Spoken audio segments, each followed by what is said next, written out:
মুঘল শাসনের পতনের পর ঢাকার ইতিহাস যেন এক দীর্ঘ নিঃশ্বাস ফেলল। কখনো মলিন, কখনো গৌরবের আভায় ঝলমলে, আবার কখনো নিঃশব্দে ভেঙে পড়া এক সমৃদ্ধ নগরীর করুণ কাহিনী। এই সময় থেকেই ঢাকা তার পুরনো সাম্রাজ্যিক গৌরব হারিয়ে ধীরে ধীরে নতুন ঔপনিবেশিক এক বাস্তবতার মধ্যে প্রবেশ করে, যেখানে শাসনের কেন্দ্র বদলায়, অর্থনীতির শিরা বদলায়, এমনকি শহরের আত্মাও নতুন রঙে রঞ্জিত হয়। এমনই এক ঐতিহ্যমণ্ডিত শহরের ধারাবাহিক প্রতিবেদনের তৃতীয় পর্বে আপনাদের স্বাগত জানাচ্ছি আমি মোহাম্মদ নাজমুল হক, আর আপনারা দেখছেন নাজমুলস টেলিকাস্ট। আমাদের এই বিশেষ ধারাবাহিক প্রতিবেদনটি প্রচারিত হচ্ছে প্রতি শুক্রবার সন্ধ্যা 7টায়। যারা এখনও আগের পর্বগুলো দেখতে পারেননি, ডিসক্রিপশনে লিঙ্ক দেওয়া আছে, দেখে আসতে পারেন। চলুন আল্লাহর নামে শুরু করি। 1757 সালের পলাশী যুদ্ধের পর বাংলার রাজনৈতিক ক্ষমতা কার্যত চলে যায় ইংরেজ ইস্ট ইন্ডিয়া কোম্পানির হাতে।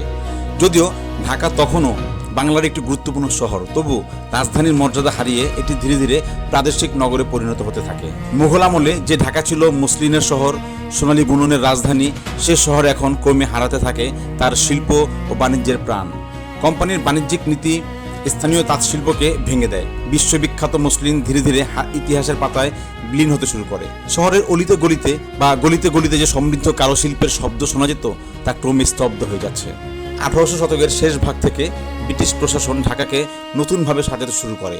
পুরনো মুঘল শহরের পাশাপাশি গড়ে ওঠে নতুন ক্যান্টনমেন্ট, প্রশাসনিক ভবন, আদালত ও ইংরেজদের আবাসিক এলাকা। পুরান ঢাকার ঘনবসতিপূর্ণ নদী নির্ভর জীবনযাত্রার পাশে জন্ম নেয় এক ভিন্ন শহর, ইউরোপীয় পরিকল্পনায় গড়া শৃঙ্খলিত এক ঢাকা। এই সময়েই ঢাকার সামাজিক কাঠামোতে নতুন শ্রেণী জন্ম নেয়, জমিদার, নবাব পরিবার, মধ্যবিত্ত শ্রেণী ইত্যাদি। বিশেষ করে ঢাকার নবাব পরিবার ঢাকার ঔপনিবেশিক সমাজে এক গুরুত্বপূর্ণ ভূমিকা পালন করে। রাজনৈতিক প্রভাব, সামাজিক নেতৃত্ব এবং সাংস্কৃতিক পৃষ্ঠপোষকতা। 1857 সালের সিপাহী বিদ্রোহ ভারতীয় উপমহাদেশে ব্রিটিশ শাসনের ভিত নাড়িয়ে দেয়। এই বিদ্রোহের পর কোম্পানি শাসনের অবসান ঘটে এবং ব্রিটিশ রাজ বা ক্রাউন রুল শুরু হয়। ঢাকায়ও এর প্রভাব পড়ে। প্রশাসন আরও কঠোর হয়, সামরিক উপস্থিতি বৃদ্ধি পায় এবং শহরের রাজনৈতিক পরিবেশ নিয়ন্ত্রিত হতে থাকে। তবে একই সঙ্গে এই সময় থেকে আধুনিক শিক্ষার বিস্তার শুরু হয়।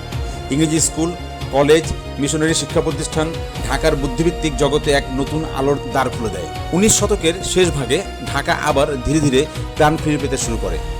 রেলপথ, নৌবন্দর ও ব্যবসায়িক যোগাযোগ শহরকে নতুনভাবে সংযুক্ত করে বৃহত্তর বাংলার অর্থনীতির সঙ্গে। নতুন বণিক শ্রেণী গড়ে ওঠে।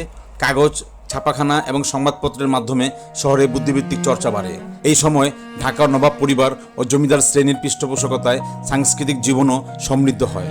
মুসলিম সাহিত্য, সঙ্গীত এবং হিন্দু মুসলিম মিলিত সাংস্কৃতিক চর্চা এক বিশেষ রূপ নেয়। 1905 সালে ব্রিটিশ সরকার বাংলাকে বিভক্ত করলে পূর্ববঙ্গের রাজধানী হিসেবে ঢাকার গুরুত্ব হঠাৎ বেড়ে যায়। অর্থাৎ বঙ্গভঙ্গ ঢাকাকে নতুন রাজনৈতিক ও প্রশাসনিক কেন্দ্র হিসেবে প্রতিষ্ঠা করে। শহরের সরকারি ভবন নির্মাণ হয়, শিক্ষা প্রতিষ্ঠান বৃদ্ধি পায় এবং এক ধরনের নবজাগরণের স্পন্দন সৃষ্টি হয়। এই সময়েই নির্মিত হয় বিখ্যাত কার্জন হল, যা আজও ঢাকার ঔপনিবেশিক স্থাপত্যের এক উজ্জ্বল প্রতীক হয়ে দাঁড়িয়ে আছে। বঙ্গভবনের বিরোধ ও পরবর্তী রাজনৈতিক আন্দোলনের ফলে ঢাকায় জাতীয়তাবাদী চেতনার বিকাশ ঘটে।